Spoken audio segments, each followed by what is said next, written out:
अस्सलाम वालेकुम नाज़रीन, कल रात ईरान ने इसराइल पर मिसाइलों की बारिश कर दी है। इसराइल ने भी पलटकर जवाब दिया है और लग रहा है कि जंगबंदी टूट चुकी है। अप्रैल की जंगबंदी के बाद पहली बार बराह रास्त इसराइल की सरजमीन पर बम गिरे हैं, मिसाइल गिरे हैं। और इस वाक़े का सबसे दिलचस्प पहलू ये कि ये सब कुछ उन घंटों में हुआ जब पाकिस्तान के वज़ीर दाखिला मोहसिन नकवी तेहरान में मौजूद थे और army chief field marshal Asim Munir का एक खुसूसी पैगाम ईरानी क़यादत तक पहुंचा रहे थे। यानी एक तरफ सिफारतकारी हो रही थी और एक तरफ उसी शाम में जंग का तबल बज चुका था। दोस्तों, ये सिर्फ एक फ़ौजी हमला नहीं है, ये बेसिकली एक पैगाम है जो सिर्फ इसराइल के लिए नहीं बल्कि ट्रंप के लिए भी है और शायद सारी दुनिया के लिए भी है। पिछले 12 घंटों में जो कुछ हुआ है वो 80 साल में शायद पहली बार हुआ है। इसराइल ने बैरूत के जनूबी महल्ले दाहिया पर बमबारी की और उसी शाम यमनी फौज ने तेल अवीव पर मिसाइल दाग कर बहीरा अहमर में इसराइली जहाज रानी पर मुकम्मल पाबंदी का ऐलान कर दिया।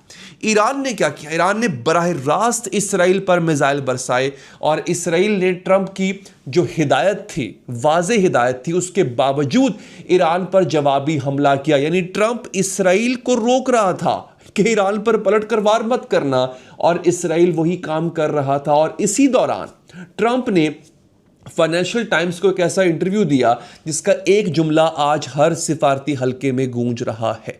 ट्रंप ने कहा कि नेतन्याहू के पास कोई चारा ही नहीं है, तमाम फैसले मैं करता हूं, सब फैसले मैं करता हूं, वो कोई फैसला नहीं करता है। तो फिर सवाल ये है कि इसराइल ने उसी शाम ईरान पर हमला क्यों किया और सुपर पावर का ये भरम टूट क्यों रहा है? और आज के इस तज़िये में एक ऐसा इंकशाफ सुनेंगे जो खुद इसराइली फौजी इंटेलिजेंस का एक सरबराह है, साबिक सरबराह, वो कर रहा है। और ये इंकशाफ इस पूरी कहानी का माखिज़ है दोस्तों, जो मैं आपके सामने खोल के रखने जा रहा हूं दोस्तों। और दोस्तों, सबके बीच में ट्रंप ने एक इंटरव्यू दिया और इस इंटरव्यू के अंदर ट्रंप बिफर गया। इतने बिफर गए कि वो अपना माइक और अपना एयरपीस उतार के वहां से उठ दिए, इतने गुस्से हो गए वो।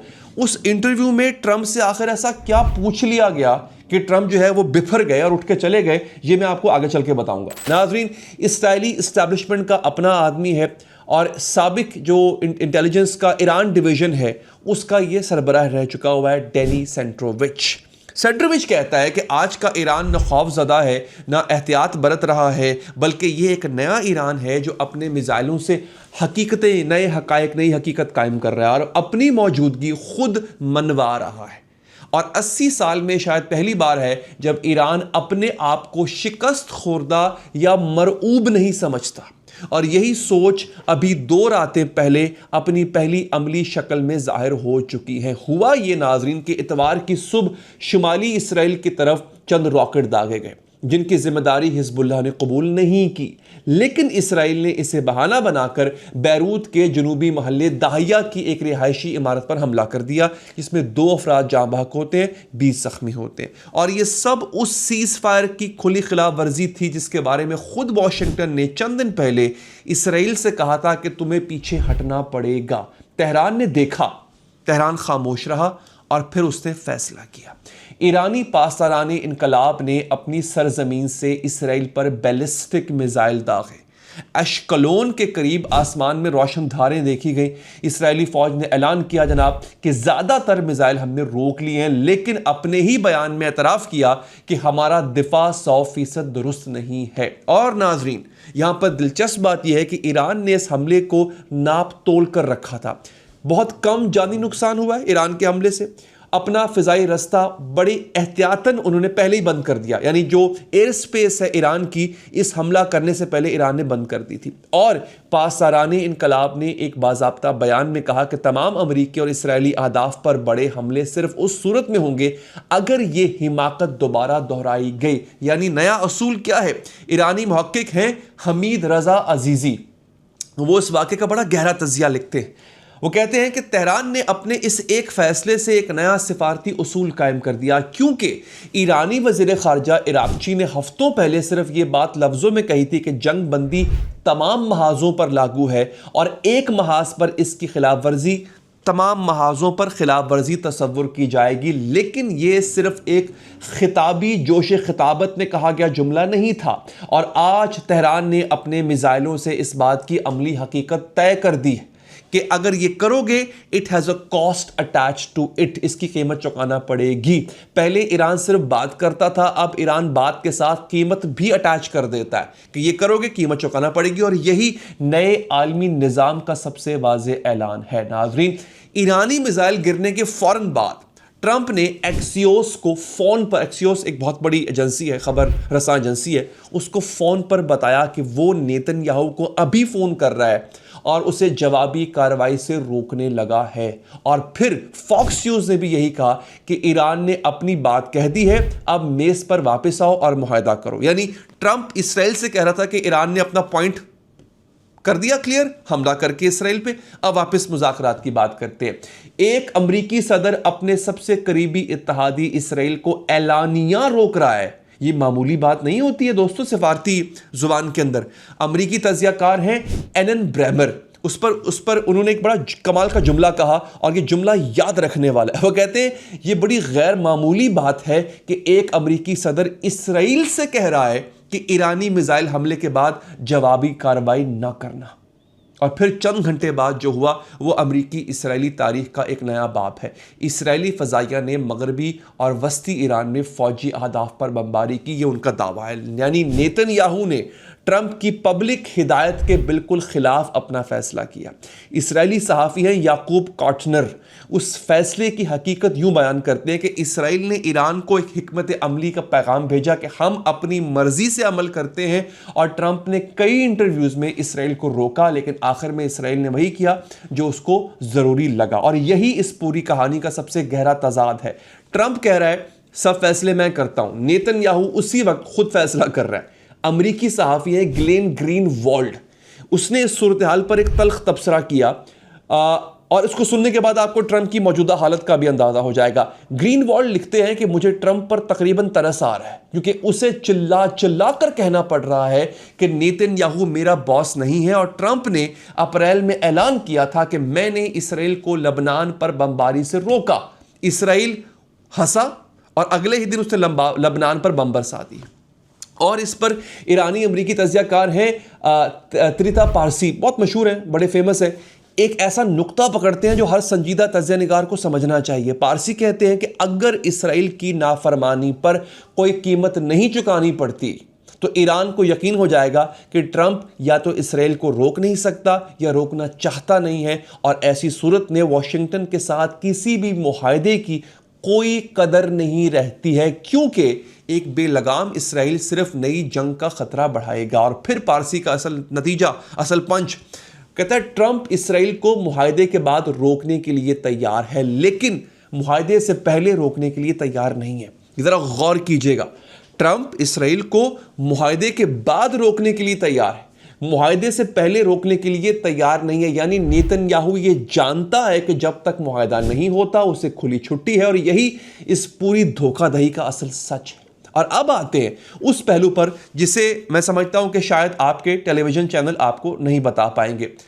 जॉन्स हॉपकिंस यूनिवर्सिटी के प्रोफेसर हैं वली नसर, ये ईरान पर अमेरिका के सबसे बड़े माहिर माने जाते हैं। उन्होंने आज एक बड़ा कमाल का तज्जिया लिखा। नसर कहते हैं कि यह सब कुछ उस वक्त हुआ जब अमेरिका और ईरान का MOU यानी मुआहदे का मुसवदा तातुल का शिकार है, और ईरान का यह हमला खलीज में होने वाले दीगर वाक़यात एक ही पैगाम का हिस्सा हैं।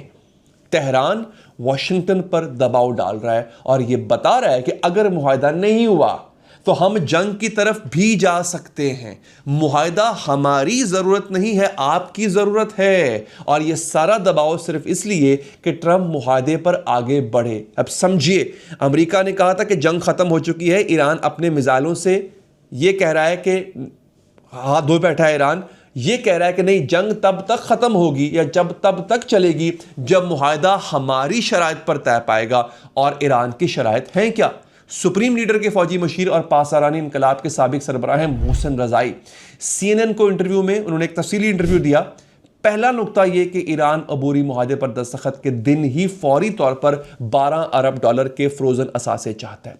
दूसरा, अगले मरहले में मजीद $12 अरब ईरान को अदा करो, यानी कुल मिलाकर 24 अरब डॉलर। ये ईरान का अपना पैसा है जो अमेरिकी पाबंदियों की वजह से बैरूनी बैंकों में मुंजमद पड़ा है। दूसरा नुक्ता ये कि मुश्तबा खामनाई ट्रंप से मुलाकात नहीं करेंगे और ये नहीं होगा। तीसरा, अगर जंग दोबारा शुरू हुई तो ईरान इसे खलीज फारस से बाहर बहिरा हिंद, बहिरा अहमर और बहिरा रूम तक फैलाएगा। चौथा, ये पेंटागन के लिए एक तंबीह है कि अगर अमेरिका और इसराइल ने जमीनी जंग का सोचा तो ईरान की जमीनी फौज उसके मिसाइलों से कई गुना ज्यादा ताकतवर है। और पांचवा, शायद सबसे अहम नुक्ता, कि ईरान और ओमान मिलकर हुर्मुज़ की आबनाए का इंतजाम करेंगे और देखभाल की फीस खुद वसूल करेंगे। 5 नुकात, 5 सुर्ख लकीरें और ट्रंप के सामने एक नया तेहरान जो अब शर्मिंदा नहीं है, जो बल्कि खुद ट्रंप ही के अल्फाज में वो मजबूत है और मगरूर है। उसी शाम जब ईरानी मिसाइल इसराइल की तरफ उड़ रहे थे, पाकिस्तान के वज़ीर दाखिला मोहसिन नकवी जो हैं वो तेहरान में मौजूद थे और ईरानी क़यादत को एक खुसूसी पैगाम पहुंचा रहे थे। दोस्तों, ये पैगाम वज़ीर आज़म शहबाज शरीफ और आसिम मुनीर का था और पाकिस्तानी सहाफ़ी हैं मोना खान, उनकी रिपोर्ट के मुताबिक ये पैगाम साफ था कि मौजूदा सिफारती मौके को हाथ से जाने ना दिया जाए और मुज़ाकरात जारी रखे जाएं। और यही नहीं, ईरानी वज़ीर ख़ारजा अब्बास इराक़ची ने इसी शाम पाकिस्तानी आर्मी चीफ आसिम मुनीर और तुर्की के अपने हम मनसब से टेलीफोन पर बात भी की थी। यानी इस पूरी शाम में पाकिस्तान 4 महाजों पर खामोशी से काम कर रहा था। अल अरेबिया की रिपोर्ट है कि इस सिफारतकारी का गहरा पहलू जो है वो ये है कि पाकिस्तानी वज़ीर ख़ारजा ने ईरानी क़यादत को एक तंबीह भी की, वार्निंग भी दी थी कि समंदरी रास्तों पर कशीदगी मज़ीद ना बढ़ाएं और अमरीकी शराइत पर अपना मौक़िफ़ जल्द वाज़ेह करें। और यही पैगाम आसिम मुनीर का तेहरान को इस बात की सूरत में था कि ये मौका ज़ाया ना होने पाए। और आज एक और अहम खबर आई है। पाकिस्तानी सहाफ़ी हैं कामरान यूसुफ, उनकी रिपोर्ट के मुताबिक लबनानी फ़ौज के सरबराह, मैं अपने कल के व्लॉग में आपको बता चुका हूँ, वो अगले चंद घंटों में इस्लामाबाद वो मौजूद हैं और अगले चंद घंटों में वो अहम मुलाकातें करने जा रहे हैं। दोस्तों, मैं पहले भी बता चुका हूँ ये मामूली दौरा नहीं है, क्योंकि लबनान की जंगबंदी ईरान और अमेरिका के पाकिस्तान की सालसी वाले मुज़ाकरात से बरह रास्त जुड़ी हुई है। और लबनानी फ़ौजी सरबराह का इस वक्त इस्लामाबाद आना इस बात का सबूत है कि पूरी दुनिया अब इस मसले का हल इस्लामाबाद से तलाश कर रही है। और यहाँ पर अहम पहलू ये है, यमनी फ़ौज ने इस जंग में बाज़ाब्ता शमूलियत का ऐलान कर दिया है। ड्रॉप साइट न्यूज़ के मुताबिक यमन ने तेल अवीव के याफा इलाके पर मिसाइल बरसाए हैं और बहिरा अहमर में इसराइली जहाज रानी पर मुकम्मल और कतई पाबंदी का ऐलान कर दिया है। अब ये बहुत बड़ा ब्लो है दोस्तों। आप नोट करें, इस पूरी जंग में जब ईरान पर हमले हो रहे थे और बहुत बड़े हमले हो रहे थे, तब भी ईरान ने यमन की फ़ौज को या हौसियों को एक्टिव नहीं किया। ये पहली बार है कि सीज़ फायर के दौरान ही यमन को ईरान ने एक्टिव कर दिया है। तमाम इस्राएली जहाज इस वक्त निशाना, यानी ये सिर्फ ईरान और इसराइल की जंग नहीं, लबनान, यमन, इराक और गज़ा सब एक साथ एक महाज पर खड़े हैं और यही ईरानी मज़ामती महवर का असल चेहरा है। दोस्तों, अब मैं आपके सामने एक वीडियो रखने जा रहा हूं। ये ट्रंप का असल चेहरा दिखाती है। दोस्तों, आपको पता चलेगा कि ट्रंप कितना फ्रस्ट्रेटेड है। एक वीडियो है जिसका मैंने जिक्र किया था, मैं आपको दिखाऊंगा नाजरीन। एनबीसी न्यूज़ के सहाफ़ी हैं क्रिस्टीन वेल्कर, उन्होंने ट्रंप का एक खुसूसी इंटरव्यू किया और इस इंटरव्यू के दौरान ट्रंप ने अचानक अपना एयरपीस उतारा, सहाफ़ी को धोखेबाज कहा और खड़े होकर इंटरव्यू छोड़कर चले गए। जरा देखिए। A country can never be great with a dishonest press. Listen, we traveled all the way to Wisconsin for this interview. अब नाज़रीन, इस वाक़े का गहरा तज्जिया समझिए, क्योंकि ये ट्रंप का सिर्फ गुस्सा नहीं था। अरब तज्जियाकार हैं अब्दुलसलाम सौले, उन्होंने इस वाक़े पर बड़ा कमाल का नुक्ता पकड़ा है। शायद किसी ने अभी तक उस नुक्ते को पकड़ा नहीं होगा। सौले कहते हैं कि ये सिर्फ गुस्सा नहीं है, ये असल सवालात से फरार है। ट्रंप क्यों इस कदर उखड़ा हुआ और इस कदर बेचैन है? इसलिए कि सवालात अब उसके दरवाजे पे खड़े होकर आ गए हैं। पेंटागन की उस रिपोर्ट के बारे में जिसमें इसराइल को सबसे बड़ा जासूसी खतरा करार दिया गया है। मार्जरी टेलर ग्रीन के बारे में जो एलानिया कह रही हैं कि अमरीकी फ़ौज किसी गैर मुल्की फ़ौज के साथ इंज़माम नहीं कर सकती।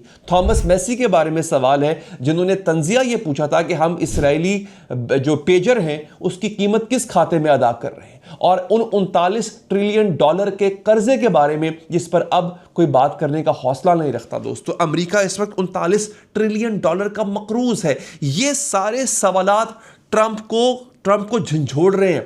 ट्रंप सहाफ़ी पर नाराज़ नहीं था, ट्रंप अपने हर उस दरवाजे के पीछे उन सवालात से नाराज़ है जो अब जो है उसको बार बार नॉक कर रहे हैं, क्योंकि अब खेल बेनकाब हो चुका है और वो कहानी जो वो बेच रहे थे आवाम को अब वो कोई खरीद नहीं रहा। और यही इस पूरी कहानी का असल खुलासा है, एक सुपर पावर अपने ही सवालों से भाग रही है। और फिर ट्रंप ने फाइनेंशियल टाइम्स के जो एडवर्ड ल्यूस है उसको एक टेलीफोनिक इंटरव्यू दिया है और इसमें अपनी पूरी हालत खुद बयान कर दी है। ट्रंप ने कहा है कि नेतन्याहू के पास कोई चारा नहीं है, अमेरिका ईरान के साथ जो भी मुआहदा करेगा उसे कबूल करना पड़ेगा, तमाम फैसले मैं करता हूं, सब फैसले मैं करता हूं, वो कोई फैसला नहीं करता। और फिर नेतन्याहू वाली कॉल का खुद एतराफ किया है, यानी एक्सियोस की वो रिपोर्ट जिसमें ट्रंप ने नेतन्याहू को पागल कहा था, जेल की धमकी दी थी और कहा था कि सब इसराइल से नफरत करते हैं, वो भी तुम्हारी वजह से।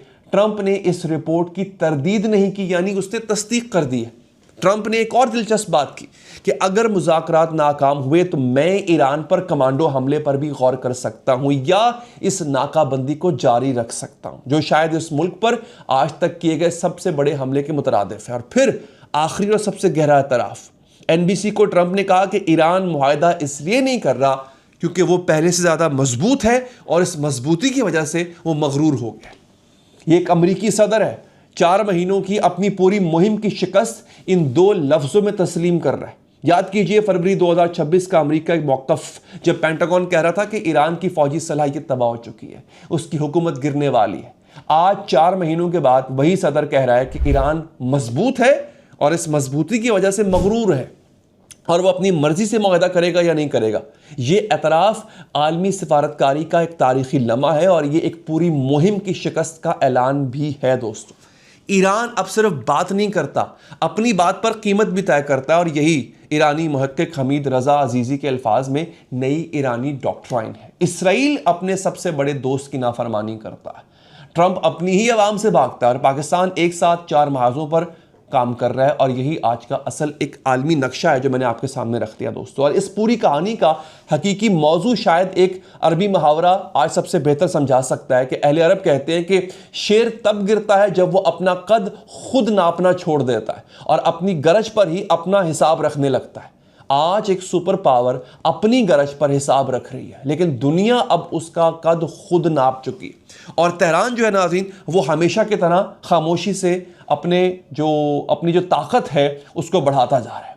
तो अगर ये तज़िया आपको पसंद आया हो दोस्तों तो लाइक का बटन दबाइएगा, चैनल को सब्सक्राइब कीजिए और घंटी का बटन भी ज़रूर दबाइए ताकि हर नई वीडियो आप तक फ़ौरन पहुंचे। और इस वीडियो को आप शेयर भी कीजिए नाज़रीन। और अगर आप मुझसे फेसबुक पर बात करना चाहते हैं लाइव, तो आपने सिर्फ वहाँ पर फॉलो नहीं करना, आपने उसको सब्सक्राइब भी करना है। वहाँ पर मैं लाइव कॉल्स लेता हूँ और वहाँ पर आपकी मेरी मुलाकात लाइव हुआ करती है। अपना ख्याल रखिए नाज़रीन, अल्लाह ने के बाद।